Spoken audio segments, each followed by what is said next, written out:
Bonjour à tous, nous sommes rendus au chapitre 6 qui s'intitule « L'humilité dans la vie journalière ». Et ça, je pense que ça va tout nous interpeller, veut pas. Alors, en toute tranquillité, on va partir ce chapitre ensemble avec la parole de Dieu.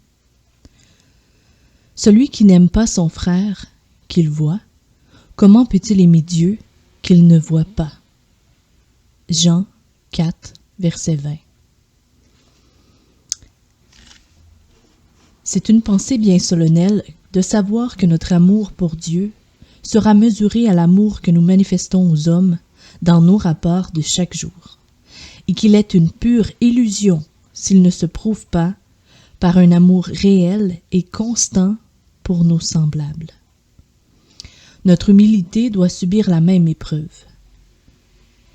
Il nous est facile de penser que nous sommes humbles devant Dieu. Toutefois, la seule preuve suffisante de notre humilité devant Dieu sera notre humilité vis-à-vis de notre prochain. C'est à cela qu'on verra si l'humilité a établi sa demeure en nous et si elle est devenue notre nature même.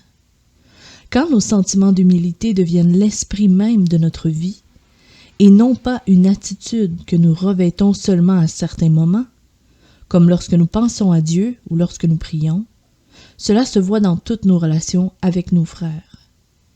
Il y a une leçon profonde et importante dans le fait que la seule humilité qui est réellement nôtre n'est pas celle que nous essayons de montrer à Dieu en priant, mais celle dont nous témoignons par notre conduite habituelle.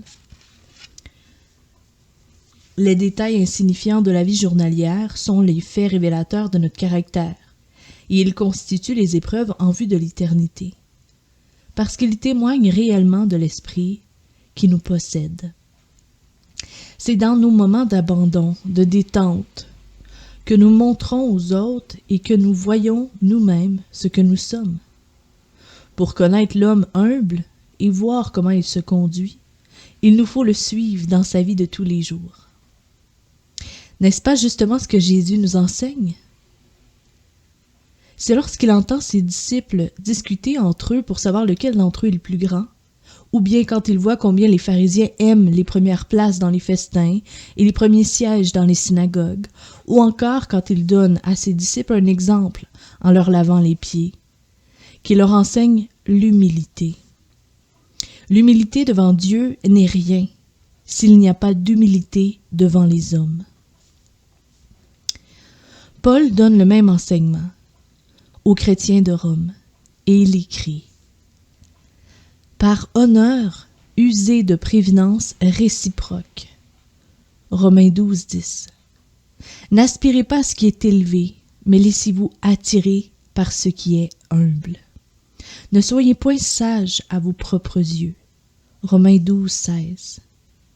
Dans sa première épître aux Corinthiens, dans 1 Corinthiens 13, versets 4 et 5, il dit « L'amour ne se vante point, il ne s'enfle point d'orgueil, il ne fait rien de malhonnête, il ne cherche point son propre intérêt, il ne s'irrite point. » Or, il n'y a pas d'amour qui n'ait pour racine l'humilité.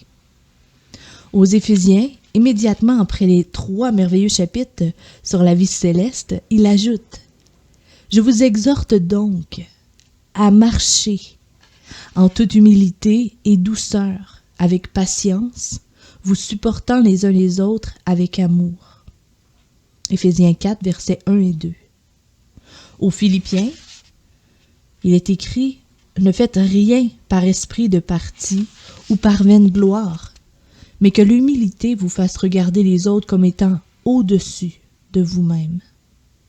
Ayez en vous les sentiments qui étaient en Jésus-Christ. » Il s'est humilié lui-même, se rendant obéissant jusqu'à la mort. Philippiens 2, versets 3 à 8. Aux Colossiens, il est écrit « Revêtez-vous de sentiments de compassion, de bonté, d'humilité, de douceur, de patience. Supportez-vous les uns les autres et, si l'un a sujet de se plaindre de l'autre, pardonnez-vous réciproquement. De même que Christ vous a pardonné, pardonnez-vous aussi. Colossiens 3, versets 12-13. C'est dans nos relations les uns avec les autres que la vraie humilité se montre. Notre humilité devant Dieu n'a aucune valeur si elle ne nous prépare pas à révéler à nos semblables l'humilité de Jésus. Étudions à la lumière de ces paroles ce que doit être notre humilité dans la vie quotidienne.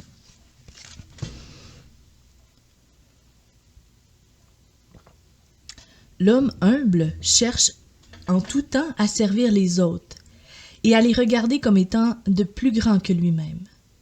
On pose quelquefois cette question. Comment ces sentiments d'humilité à l'égard de nos semblables peuvent-ils exister dans nos cœurs? Comment pouvons-nous les regarder comme meilleurs que nous-mêmes quand nous constatons qu'ils sont bien au-dessous de nous en sagesse et en sainteté, en dons naturels ou en grâce? Cette question montre une fois de plus combien nous comprenons peu ce qu'est vraiment l'esprit d'humilité. La vraie humilité prend possession de nous quand, dans la lumière de Dieu, nous avons vu notre impuissance et constaté notre petitesse, et que dans le double sentiment de notre indignité et de notre petitesse, nous avons consenti à nous séparer de nous-mêmes en chassant notre moi, afin de laisser Dieu être tout en nous. L'âme qui a fait cela et qui peut dire « Je me suis perdu pour trouver Dieu » ne se compare plus aux autres. Elle a abandonné pour toujours toute pensée personnelle et égoïste. L'homme humble se souvient sans cesse qu'il n'est rien qu'un serviteur de Dieu et de ses semblables. Un fidèle serviteur peut être plus sage que son maître, et pourtant garder le véritable esprit et l'attitude d'un serviteur. L'homme humble estime chaque enfant de Dieu, même le plus faible et le plus indigne, et l'honneur en voyant en lui le fils d'un roi.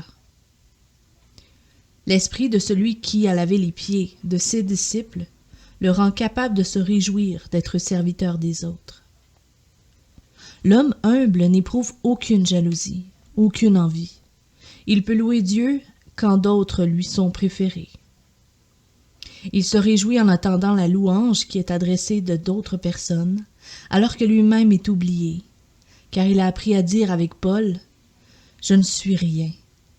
Il a l'esprit de Jésus et ne cherche pas sa propre gloire. Quand les maladresses et les péchés de nos semblables sont pour nous des tentations à l'impatience, aux pensées dures et aux paroles tranchantes, l'homme humble pense à l'exemple et aux recommandations du Sauveur.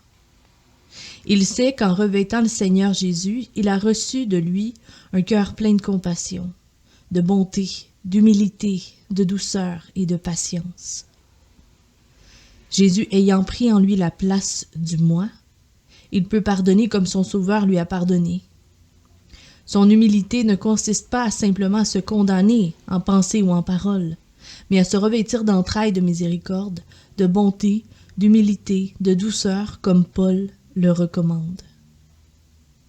En s'efforçant d'atteindre les plus hauts sommets de la vie chrétienne, le croyant est souvent en danger de chercher avant tout à posséder les vertus les plus humaines, telles que la hardiesse, la joie, le mépris du monde, le zèle, le sacrifice de soi-même. Les anciens stoïciens enseignaient et pratiquaient ces vertus. Tandis que les grâces plus profondes, plus aimables, plus divines, plus célestes, celles que Jésus enseigna d'abord ici-bas, parce qu'il les apporta du ciel, celles qui font partie de sa croix et de la mort du moi, pauvreté en esprit, douceur, humilité, le préoccupent à peine et sont peu estimés. C'est pourquoi revêtons les sentiments de Jésus-Christ et montrons que nous lui ressemblons, non seulement par notre zèle pour sauver les perdus, mais avant tout dans nos relations avec nos frères, en les supportant, en leur pardonnant comme Dieu nous a pardonné par Jésus.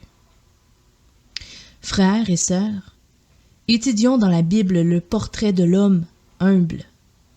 Demandons à nos amis, demandons au monde s'ils reconnaissent en nous une certaine ressemblance avec l'original. Ne soyons pas facilement satisfaits, Mais prenons chacun des textes qui nous parlent de l'humilité comme une promesse de Dieu qui se réalisera en nous, comme une révélation en parole de ce que l'Esprit de Jésus nous donnera. Que chaque échec, au lieu de nous décourager, nous pousse simplement et humblement vers l'agneau de Dieu, doux et humble de cœur, dans la certitude que s'il règne dans notre cœur, son humilité et sa douceur seront comme un fleuve d'eau vive qui coulera de lui en nous. Une fois de plus, je répète ce que j'ai déjà dit. J'ai la profonde conviction que nous ne comprenons pas combien l'Église souffre et reste faible, parce qu'elle manque de cette divine humilité qui permettrait à Dieu de manifester sa puissance. Un chrétien plein de zèle, d'humilité et d'amour exprima dernièrement sa tristesse d'avoir constaté à quel point l'esprit d'amour et de support manque entre les ouvriers du Seigneur dans les champs missionnaires. Des hommes et des femmes qui pouvaient, en Europe, choisir leur propre cercle d'amis, trouvent dur en mission de supporter leurs collègues, de les aimer et de conserver l'unité de l'esprit par le lien de la paix. Et c'est ainsi que ceux qui devraient être, pour leurs compagnons d'œuvre, une source de joie et de force deviennent des instruments de faiblesse et de découragement. L'unique raison de ces vies stériles, c'est l'absence d'humilité. Comme tout changerait si ces missionnaires se réjouissaient de n'être rien et cherchaient uniquement, comme Jésus, à être les serviteurs et les soutiens des autres, même des moins doués et des plus indignes. D'où vient donc que des hommes qui ont joyeusement tout quitté pour suivre Christ trouvent si dur d'avoir vis-à-vis de leurs frères des sentiments de véritable et profonde humilité? L'Église n'est-elle pas responsable d'un pareil état d'esprit et de cœur? N'est-ce pas parce qu'elle a trop peu enseigné à ses enfants que l'humilité de Christ est la première des vertus, la meilleure de toutes les grâces et de toutes les puissances de l'esprit? Elle a trop peu montré qu'une humilité semblable à celle du Christ est le but à poursuivre et à atteindre. Son importance n'a pas été comprise et les prédicateurs n'en parlent pas. Que la découverte de l'absence de cette grâce nous pousse à regarder à Dieu et à l'attente de lui.